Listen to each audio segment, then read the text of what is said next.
বেশ কিছুদিন ধরে আমি শেয়ার করছি আমি আমার সকালের জলখাবারে কি খাই সেই ভিডিওগুলো বা সেই রেসিপিগুলো। সপ্তাহে ৪ থেকে ৫ দিন কি খাই এবং স্বাদ বদলের জন্য বাকি দিন কি খাই তার উপর ভিডিও শেয়ার করেছি। আজকে আরও একটা ভিডিও শেয়ার করছি। আমি ৪ পিস ব্রাউন ব্রেড সেঁকে নিয়েছি। এবার পিনাট বাটার মাখিয়ে নিচ্ছি। চেষ্টা করবেন কোনো রকম অন্য বাটার না খাওয়ারই। এখানে আমি মিক্স ফ্রুট জুস বানাবো, তার জন্য কিছু ফল কেটে নিয়েছি, যার মধ্যে রয়েছে আপেল, লাল আঙুর, কালো আঙুর, এছাড়া রয়েছে খেজুর। খেজুরটা আমি বীজ ছাড়িয়ে রেখেছি, আর খেজুরটা অবশ্যই ব্যবহার করবেন, কারণ এই জুসটাতে আমি কোনো রকম মিষ্টির ব্যবহার একেবারে করি না। আর খেজুর থেকে একটা মিষ্টতা হয়, সেই জন্য খেজুরটা অবশ্যই রাখবেন। এছাড়া রয়েছে বেদানা বা আনারদানা আর মৌসম্বি লেবু। সমস্ত টুকরো করে রাখা ফল একটা মিক্সিং জারের মধ্যে নিয়ে নিচ্ছি। লেবুগুলো আমি চিপে নিচ্ছি, মানে রসটা বার করে নিচ্ছি। দেখুন সমস্ত ফল নেওয়া হয়ে গেছে, আর ফলের পরিমাণগুলো আপনাদের ইচ্ছে মতন কম বা বেশি রাখতে পারেন। দিয়ে দিচ্ছি হাফ চা চামচ মতন ব্ল্যাক সল্ট বা বিট লবণ বা কালা নামাক, যেটাই আপনারা বলেন। আর বিট লবণটা অবশ্যই দেবেন, কারণ বিট লবণ দিলে টেস্টটা ভীষণ ভালো হয় যে কোনো রকম শরবতেরই।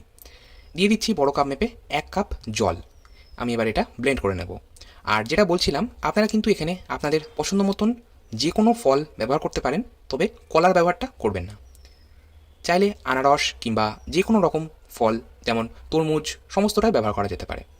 এবারে আমি একটা মাঝারি সাইজের পাতিলেবু টুকরো করে রেখেছি, সেটা মিশিয়ে দিচ্ছি এই মিক্স ফ্রুট জুসের মধ্যে।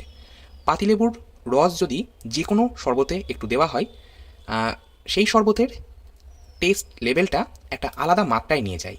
অবশ্যই পাতিলেবুর রসটা সব শেষে ব্যবহার করবেন। আমি এটা একটা ছাঁকনি দিয়ে ছেঁকে নিচ্ছি। আপনারা দেখতেই পাচ্ছেন, এটা যদি ছেঁকে না নেওয়া হতো তাহলে জুসটা একদম ক্লিয়ার থাকতো না, মানে একদম লিকুইড জুস হতো না। তো অবশ্যই এটা ছেঁকে নিতে হবে। তৈরি হয়ে গেল আমার মিক্স ফ্রুট জুস। এবারে আমি ডিমের জলপোচ তৈরি করব। তার জন্য কড়াইয়ে দিচ্ছি বড় কাপ মেপে ২ কাপ জল। জলটা হাই ফ্লেমে হালকা গরম করব। জাস্ট দেখুন বাবলস ক্রিয়েট হতে শুরু করেছে। এই পর্যায়ে দিয়ে দেবো হাফ চা চামচ ব্ল্যাক সল্ট বা বিট লবণ। চাইলে আপনারা নর্মাল রেগুলার সল্ট বা পিঙ্ক সল্ট বা রক সল্টও ব্যবহার করতেই পারেন। দিয়ে দিচ্ছি হাফ চা চামচ ভিনিগার। ভিনিগার দিচ্ছি দুটো কারণে। ভিনিগার দিলে ডিমটা যখন দেবো জলের মধ্যে ছড়িয়ে যাবে না, আর টেস্টটাও কিন্তু ভালো হবে। জলটা বয়েল আসতে শুরু করেছে। এবারে আমি একটা বাটির মধ্যে ডিম ফাটিয়ে রেখেছিলাম, সেই ফাটিয়ে রাখা ডিমটা দিয়ে দিলাম।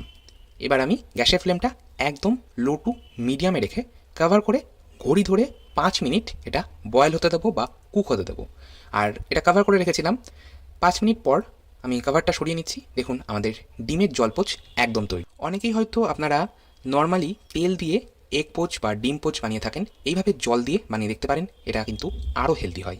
ওপর থেকে একটু গোলমরিচ গুঁড়ো ছড়িয়ে দিলাম, টেস্টটা ভালো হবে। আর লবণ দেবো না, কারণ লবণ আমি আগেই দিয়েছি জলের মধ্যে। একটা কলা রাখছি, আর সাথে রয়েছে আমার মিক্স ফ্রুট জুস।